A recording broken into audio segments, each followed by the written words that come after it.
So, tractor's here, and we're just hooking up and lifting the plough to drop the shank we're not using. We set this up for the hedgerow spacing.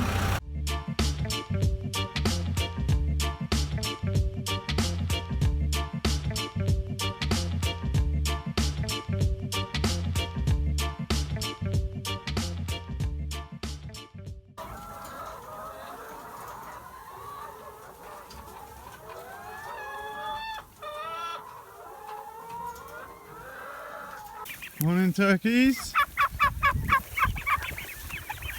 Feeding time. So turkeys in their 7th week and they're growing visibly daily. They're on about 21 kilos of food a day and their feed ration goes up by around 300 grams a day at the moment, and so the growth since they arrived is pronounced. The toms are obviously growing proportionally fastest. You can identify the toms already just from their size. There's one there walking off. One here, very obviously. But they like their gobbledygook. Good effort, intense, nice job. And they've been crashing the fence a bit, but I think they're getting used to it. It's good to throw a bit of feed in before coming in, because they'll come and crash the fence. They're very heavy birds, so if 100 decide to go out the fence, then off they go, fence goes down. So ploughs on, set up. We've just been tweaking the coulters to get them exactly over the shanks here. You need to have them lined up properly to get effective cutting of the grasses. Their function is essentially just to cut the grass, because grass roots are so intensive. It takes a lot of horsepower to pull a lump of steel through the ground, so that just reduces the amount of horsepower needed. Typically on a keyline plow they use fluted coulters, which have a more graceful arc in the curves that you typically associate with keyline ploughing. Straight coulters would sort of give it a bit of compaction and smearing on the edge of the cut. So ground condition is good. It's not too wet, it's not too dry. That's when we have to do this work. But we're not really doing any subsoiling so much as just making the pattern to be able to plant our cuttings really very fast. So the driver's been instructed to go right up to the fence and we see how it goes. You can back in there. We've taken these mounts off the back and we'll see what we think of the first cut. So we're doing a little test run for a few meters to see how we like the cut. The fibre optic cuts through here and off to the neighbours. This used to be their lawn, it's actually our property. So the fibre optic's now in the middle of the field. And so we want to make sure we're not going too deep, so that we make sure we don't break any of those cables to them.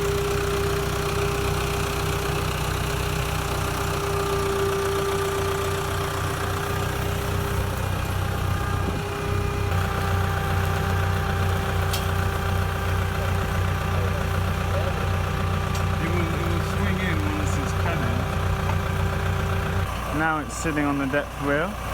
We just go a few meters forward and let's test the depth then in here, see if we like that.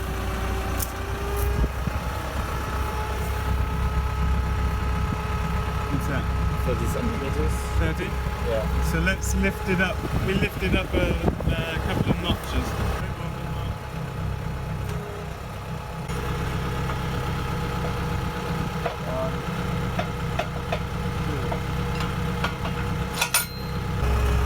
Test number 2, we just changed the depth to about 27.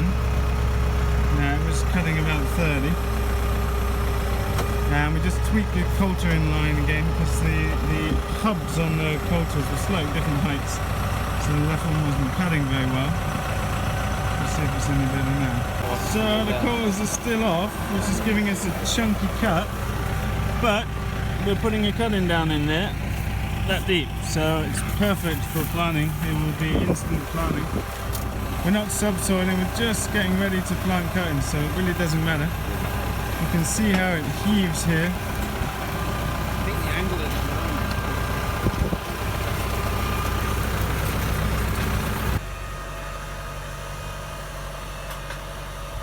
So we're hitting a bunch of tree roots, as you'd expect on the edge here. It's cutting through little ones.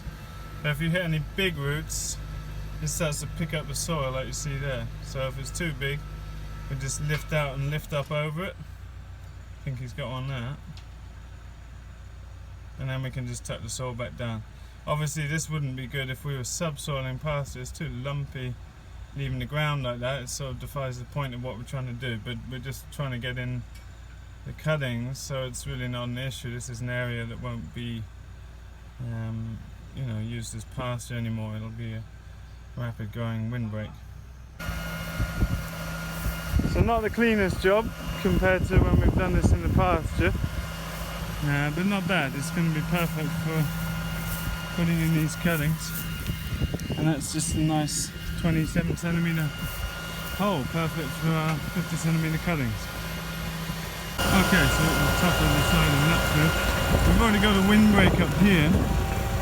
This is alder with some spruce behind, and they cut the forest down here. They leave a bit of a cut at the back of our fence, so that helps with the wind a bit, because it's very windy down here.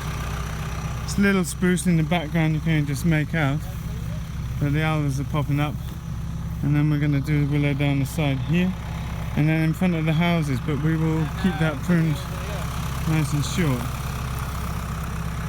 So we're coming along the front of the houses here, and we're planning to put the willow in, but then keep it trimmed so it's not blocking their view too much. There's actually a covenant on this piece of land saying that we can't put trees here, but we've been researching it a bit. It's a very old sort of paper, and I think it means no monocultural sort of plantation.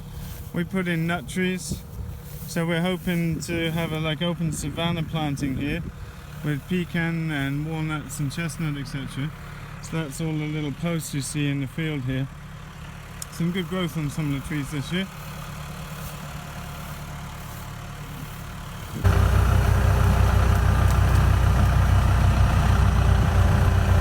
So we're coming around the inside of the bend in Topfield, so we need to hook the water line up. We could just take the water line apart as well, but it's less work just doing that. Job done. And we're putting it away. It's weekend, so we're leaving this until Monday, and we'll get that planted up in probably an hour or two.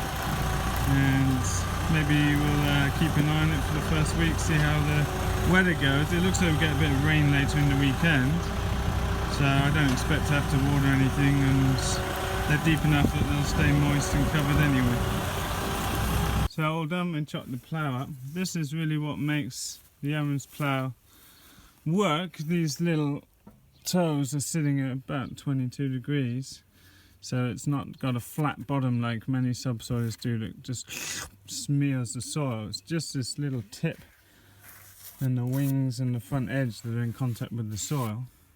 So today we went about 10 inches down, and that's a measurement from here to the tip. Now that's perfect for our cuttings.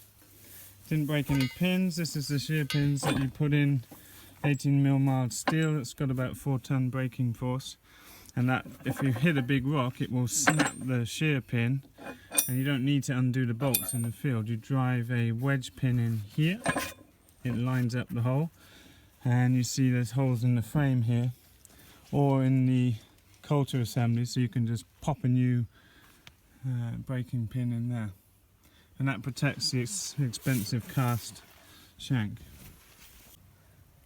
So tomatoes are doing good in here. Still quite short, but lots of thick fruit set. Cucumbers are getting fruit on now. We'll prune some of them off, get them grown up a bit before they start producing really a lot of cucumbers and a lot of very nice looking tomatoes. We've been just smacking the wire on the top to help with pollination and keeping them pruned, suckers pruned off, and keep stringing them up.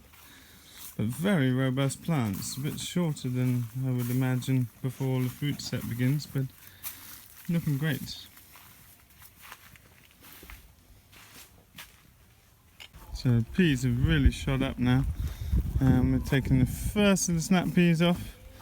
There'll be a lot more coming soon. You see the baby ones here, but there's some nicer ones on the south. I've been walking through chomping the bigger ones. So there's some nice little peas developing. There's a lot of growth recently with the nice hot weather, and all of the squash have really come on now. We've got courgettes coming, and kales are soon on their way out.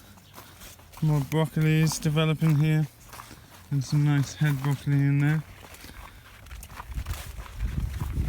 This is the Grey Lake. I'm just sitting up here taking time out, but it's about 20 minutes cycling.